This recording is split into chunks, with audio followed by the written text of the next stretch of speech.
Sejam todos bem-vindos ao canal Medo Silencioso. Não deixem de se inscrever e ativar o sininho para não perder os próximos vídeos. Além disso, comente de qual cidade você está falando. Desde já, o nosso muito obrigado.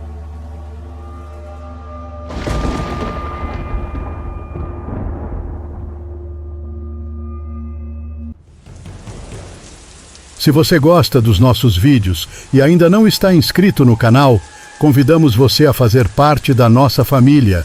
Não se esqueça de deixar seu like, ativar o sininho para receber todas as notificações e comentar o que acha dos nossos conteúdos. Assim, você não perde nenhuma novidade do canal. Dito isto, vamos ao vídeo. Meu nome é Ryan e contarei um relato que me aconteceu quando eu era criança. Durante toda a minha infância, nunca consegui me divertir como as outras crianças. Tudo que eles faziam me parecia sem graça, até mesmo os desenhos animados me davam sono. Enquanto outras crianças riam e brincavam, eu me sentia preso em um abismo de tédio. Eu era diferente, e as outras crianças pareciam sentir isso, especialmente quando olhavam nos meus olhos verdes e profundos.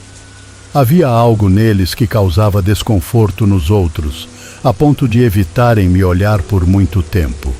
Até hoje, luto para manter contato visual durante uma conversa, o que frequentemente é interpretado como desinteresse.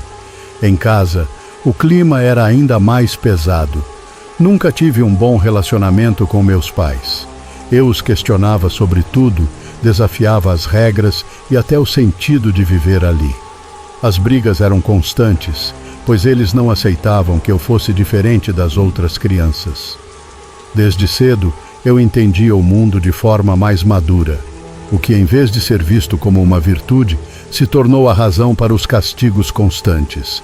Minha mãe, em particular, era implacável, me punindo publicamente na frente dos meus irmãos, que ela considerava exemplos a serem seguidos. Cresci assim, isolado e punido por ser quem eu era. As coisas mudaram de forma assustadora quando completei 7 anos. Acordava no meio da madrugada e via figuras paradas no escuro do meu quarto. Não sentia medo, mas uma estranha familiaridade. As figuras me observavam em silêncio e eu as olhava de volta. Minha mãe começou a notar que eu deixava a luz do quarto acesa e isso se tornou motivo para mais broncas. Eu dividia o quarto com meus irmãos e ela dizia que eu os acordaria. Tentei explicar o que via, mas ela não deu importância, achando que eu estava inventando histórias. Com o tempo, as figuras foram se dissipando, mas uma presença constante surgiu, uma garotinha.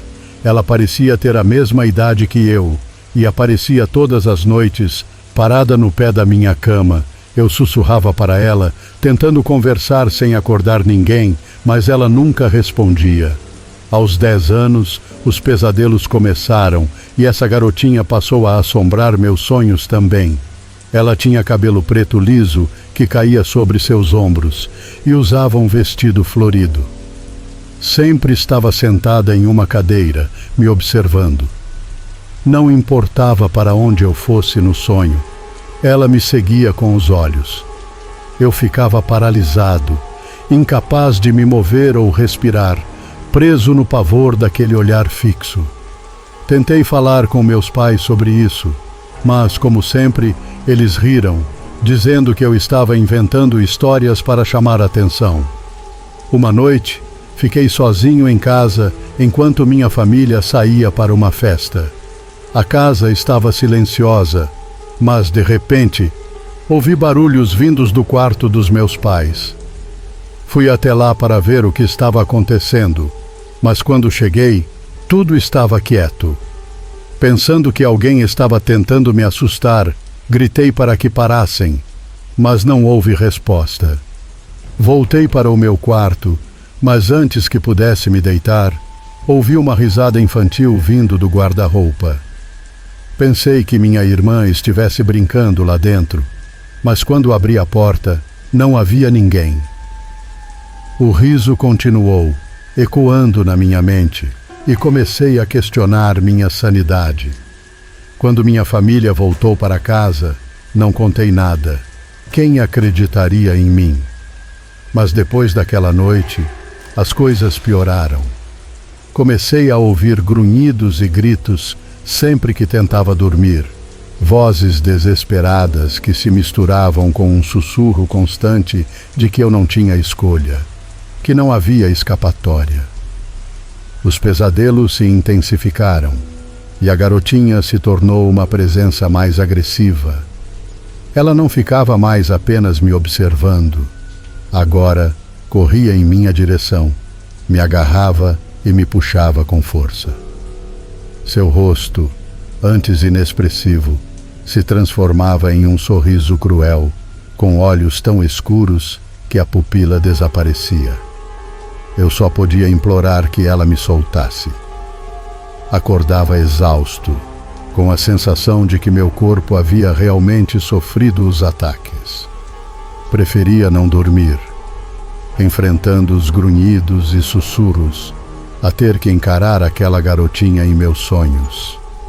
As coisas continuaram assim até a adolescência, quando as brigas com meus pais só pioraram. Eu me sentia um estranho, como se não pertencesse àquela família. Após uma briga particularmente feia, saí de casa furioso e fui para a escola. No caminho, fui abordado por uma mulher que me fez uma proposta estranha. Ela queria que eu fosse seu filho. Era como se tudo o que eu desejava tivesse se materializado na forma daquela mulher desconhecida. A tentação foi enorme, mas o medo do desconhecido me impediu de aceitar. Desde então, a garotinha sumiu dos meus sonhos, mas não a sensação de que algo ainda me observava. Anos depois, os pesadelos voltaram, desta vez com uma nova figura. Um homem de terno branco, alto, de barba aparada e olhos verdes que pareciam penetrar minha alma. Ele me perguntava, com uma voz rouca e sinistra, se eu era descartável. O terror fazia parte de mim. Sou um jovem de 16 anos, morador de uma cidade cearense e um grande apaixonado pelos relatos. Tive uma experiência no mundo sobrenatural, como ter ouvido o canto da ave da morte, a famosa rasga-mortalha, e visto alguns vultos no meu cotidiano. Às vezes, sinto que estou sendo observado. Já tive uma aterrorizante paralisia do sono e até mesmo escutei o que poderia ser um possível lobisomem. Hoje, quero contar uma história do meu querido avô, que tem muitas histórias de assombrações e aparições. Fico honrado em poder compartilhar uma das histórias dele, e vamos ao relato. Na juventude, o meu avô, por parte de mãe, era muito trabalhador. Muitas vezes, ele tinha que ficar até tarde em seus serviços. Mesmo nos dias de hoje, ele é extremamente dedicado, mesmo sendo cego de um dos olhos. Quando era jovem, sempre foi corajoso e um pouco atrevido, e continua assim até hoje. Certa noite, ele estava voltando de algum lugar. Não lembro se era do trabalho ou de uma de suas farras. Já era tarde, e ele estava numa estradinha de terra, comum em muitos sítios naquela época. Ele morava em um sítio com seu pai, numa casinha de taipa com telhado de palha. Guardem bem essa informação, assombrados. Meu avô vinha tranquilamente por essa estrada de terra, mas sua casa ainda estava longe. Ele passava por uma enorme plantação de bananeiras. Como já disse, ele era um homem corajoso e não temia nada. Foi então que, ao longe, ouviu um assobio vindo da estrada atrás dele. Parecia estar muito longe, mas estava se aproximando. O assobio era agudo e ecoava por toda a plantação de bananeiras. Meu avô, que já era bem aberto para o mundo espiritual, teve a brilhante ideia de responder ao assobio com outro assobio. Se fosse eu, teria corrido como nunca na vida. O assobio, então, começou a se aproximar cada vez mais, e meu avô começou a sentir que algo estava chegando perto dele. Mas o espírito valente do meu avô se esvaiu rapidamente. Sem esperar para ver o que era aquilo, ele começou a correr, sem olhar para trás. À medida que corria, aquela coisa o seguia, assobiando mais forte. O vento que acompanhava o ser fazia as folhas das bananeiras balançarem violentamente, como se estivessem num furacão. Meu avô finalmente chegou em casa, mas não abriu a porta. Ele simplesmente se jogou contra ela, derrubando-a no chão com a pancada. A porta era feita de algum material frágil, possivelmente palha, já que meu avô não vinha de uma família com muitas condições financeiras. Caído no chão, seu pai rapidamente o ajudou a se levantar. Com a pancada, aquele ser pareceu sobrevoar a casinha de taipa, pois um vento forte fez todas as palhas do telhado se mexerem freneticamente. Talvez algumas até tenham se soltado com a ventania. Meu avô contou tudo o que aconteceu ao meu bisavô, que o repreendeu por ter assobiado para algo que ele nem sabia o que era. Nessa noite, meu avô aprendeu a não ser tão imprudente com os seres que a noite esconde. Mas isso não o impediu de continuar vendo, ouvindo e sentindo coisas sobrenaturais. Até hoje, ele guarda muitas outras histórias, muito mais assustadoras do que essa. Hoje, ele é um idoso que ainda é bem ativo, como diz minha avó materna. Eles vivem juntos em sua casa e são um casal que já passou por muitas dificuldades e experiências sobrenaturais, mas nada os separa. Ah, e minha avó, esposa desse meu avô, também já viu aparições. Essa entidade que deu um susto no meu avô é conhecida na nossa região como o assobiador. A lenda diz que um homem matou seu irmão e por isso não pôde ser aceito nem no céu nem no inferno. Ele foi condenado a carregar o corpo do irmão nas costas. E o mais curioso é que quem assobia não é o irmão que carrega, mas sim o que está sendo carregado. Muitos dizem que quando o assobio parece perto, ele está longe, e quando parece longe, é porque está perto. Essa é uma das aparições mais famosas da minha região. Existe outra chamada Nego da Mutuba, uma entidade que vive na mata e pode se transformar em animais. Talvez eu mande esse relato futuramente. Este foi um dos muitos relatos do meu querido avô. Pedro foi criado em um lar evangélico, mas sua vida tomou um rumo sombrio quando se envolveu com drogas. Sua história é complexa, mas tentarei resumi-la para não torná-la cansativa. Quando Pedro tinha 10 anos, tive uma visão perturbadora. Vi ele sendo baleado e caindo no meio de pessoas estranhas, que nada fizeram para ajudá-lo. Na época, pensei que fosse apenas fruto da minha imaginação, afinal, tratava-se de uma criança. Anos mais tarde, quando Pedro completou 16 anos, tive outra visão com ele. Devo mencionar que, até hoje, só tive 4 visões em toda a minha vida e já tenho 51 anos. Dessa vez, vi Pedro chegando à casa da minha mãe, acompanhado por um grupo de jovens vestidos de preto. Mas ao se aproximarem, percebi que não eram jovens comuns, mas sim demônios de olhos vermelhos, dentes pontiagudos e unhas compridas e afiadas como garras de águia. Eles pararam no portão da vizinha enquanto Pedro se aproximava do portão da casa. Foi então que um policial apareceu, ficando face a face com Pedro. O policial disse: "Eis que Deus coloca diante de ti a vida e a morte. Escolhe, pois, a vida, e a terás em abundância." Pedro permaneceu em silêncio, apenas encarando o policial. O policial repetiu a mesma frase, mas Pedro desviou o olhar, mostrando tristeza, e entrou no quintal sem dizer uma palavra. No instante em que entrou, Pedro se transformou, tornando-se uma criatura deformada, com pernas tortas, corcunda saliente, braços longos e um rosto totalmente desfigurado. A visão me causou um grande susto. Olhei para o policial, que abriu os braços e, de repente, um par de asas reluzentes surgiu em suas costas. Para minha surpresa, ele não correu para pegar impulso e voar, como imaginei. Em vez disso, ele abaixou as asas de uma vez e subiu em linha reta, como um raio de luz, desaparecendo no céu.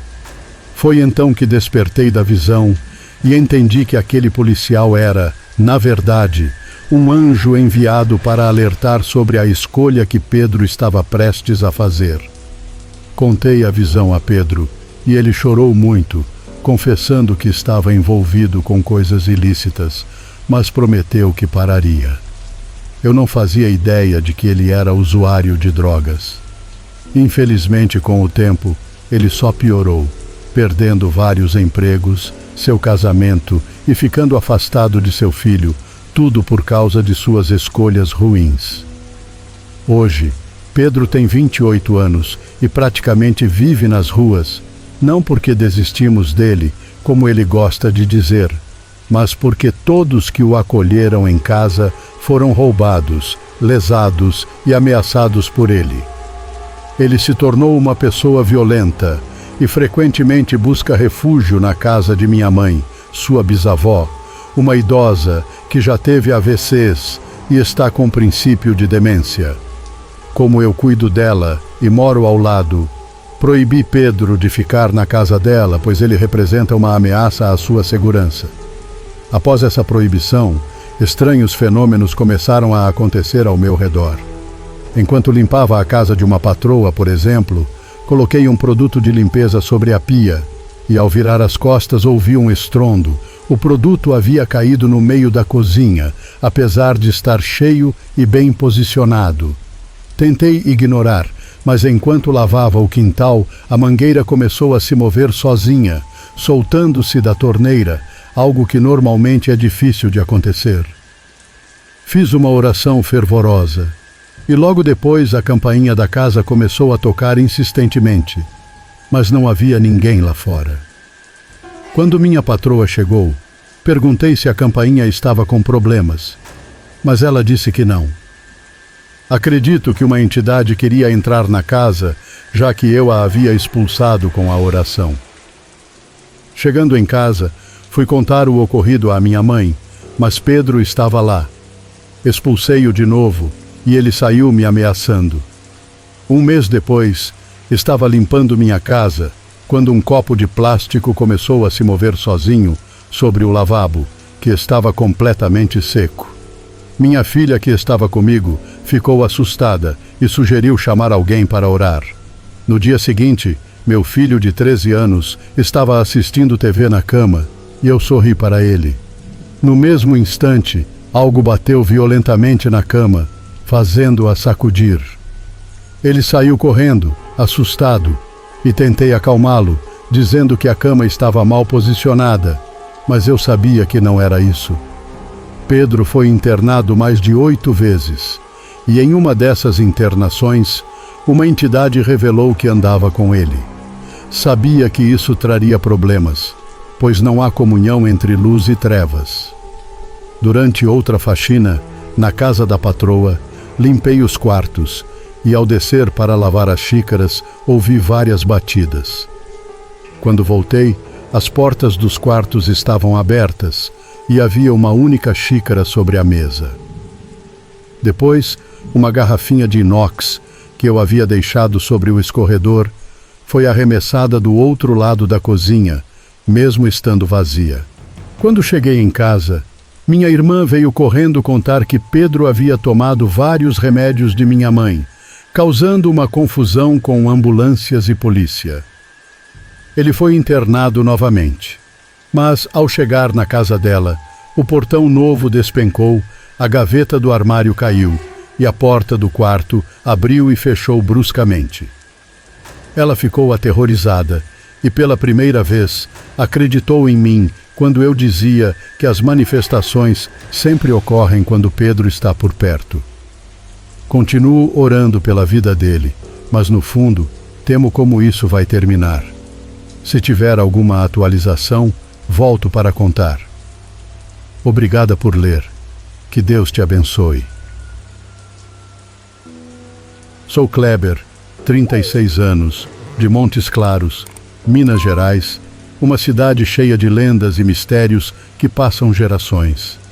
Mesmo sendo um lugar grande para os padrões do norte de Minas, as histórias que circulam por aqui têm um poder quase sobrenatural, enraizando-se nas mentes dos moradores, como a que vou compartilhar agora.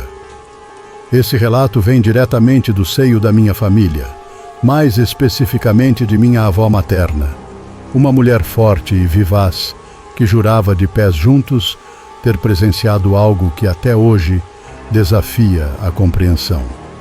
Nos anos 80, Montes Claros ainda estava em crescimento, e muitas áreas da cidade eram pouco habitadas, cercadas por matas e terrenos baldios. Minha avó, que sempre foi uma mulher muito ativa, adorava explorar esses cantos da cidade. Ela tinha o privilégio de não pagar para andar de ônibus, o que a permitia conhecer cada recanto da cidade. Com seu jeito animado, ela costumava pegar o primeiro ônibus que passava e passava o dia rodando pela cidade, descobrindo novas paisagens. Foi em uma dessas noites quentes. E aqui, em Montes Claros, o calor é algo de outro mundo, que minha avó decidiu pegar um ônibus para uma última volta antes de retornar para casa. O coletivo estava quase vazio quando ela embarcou. Já era tarde, e a maioria das pessoas preferia evitar os bairros mais afastados àquela hora. No entanto, isso não a incomodava. Ela estava acostumada a essas viagens. Enquanto o ônibus seguia por uma estrada cercada de mato, em um bairro ainda em construção, algo aconteceu. Minha avó estava sentada na frente, no lugar preferencial, quando o motorista freou bruscamente. Ela viu o homem esticar o braço, apontando para algo adiante, seus olhos arregalados de puro terror. "O que é isso?" ele perguntou, mas ninguém tinha resposta. A tensão no ônibus aumentou rapidamente, e todos se jogaram para a frente, tentando ver do que se tratava. Minha avó conta que, de imediato, não entendeu o motivo da gritaria, mas logo percebeu que havia algo de muito errado. Pelas janelas, ela viu algo que a fez gelar. De ambos os lados do ônibus, ela viu enormes pernas brancas. Sim, pernas. A coisa que estavam vendo não era humana, mas uma mulher gigantesca, de pele pálida, vestida em trapos brancos e exalando um cheiro azedo, quase insuportável. O ônibus estava parado bem debaixo dessa criatura, entre suas pernas abertas. Algumas pessoas começaram a passar mal, vomitando no corredor do ônibus, enquanto outras, em pânico, tentavam desesperadamente sair pelas janelas. Minha avó ficou paralisada, incapaz de mover um músculo, enquanto o motorista, em estado de choque, tentava arrancar o ônibus dali. A mulher gigante não se mexia, apenas olhava para baixo, para os passageiros apavorados. Seu rosto era inexpressivo, mas havia algo profundamente perturbador em seus olhos vazios. Após o que pareceu uma eternidade, o motorista finalmente conseguiu se recompor e acelerou, saindo debaixo das pernas da criatura. Mas o mal já estava feito. Ninguém no ônibus jamais esqueceu aquela noite, e minha avó, em particular, nunca mais foi a mesma. Ela contava essa história com um misto de medo e resignação, como se soubesse que havia testemunhado algo que não pertencia a este mundo. Essa história se espalhou rapidamente por Montes Claros e logo outros começaram a relatar encontros semelhantes. Algumas pessoas diziam ter visto a mesma mulher gigante em outros pontos da cidade, sempre parada, observando, sem nunca dizer uma palavra. Outros afirmavam que ela só aparecia em áreas onde algo terrível estava prestes a acontecer, como um presságio sombrio. Mas a verdade é que ninguém sabe ao certo o que era aquela figura. Seria uma alma penada, condenada a vagar eternamente? Ou talvez um ser de outra dimensão, que por algum motivo ficou preso em nosso mundo? Minha avó nunca teve respostas, apenas a certeza de que viu algo que jamais deveria ter visto. Montes Claros é uma cidade repleta de histórias como essa, e muitas delas ainda são contadas nas rodas de conversa, perpetuando o mistério e o medo que cercam esses relatos. E embora eu nunca tenha visto a tal mulher gigante, agradeço todos os dias por não ter cruzado o caminho dela. Se você é daqui ou conhece alguém que tenha vivido algo parecido, não deixe de contar. Essas histórias precisam ser preservadas para que nunca caiam no esquecimento, como parte da nossa própria alma coletiva.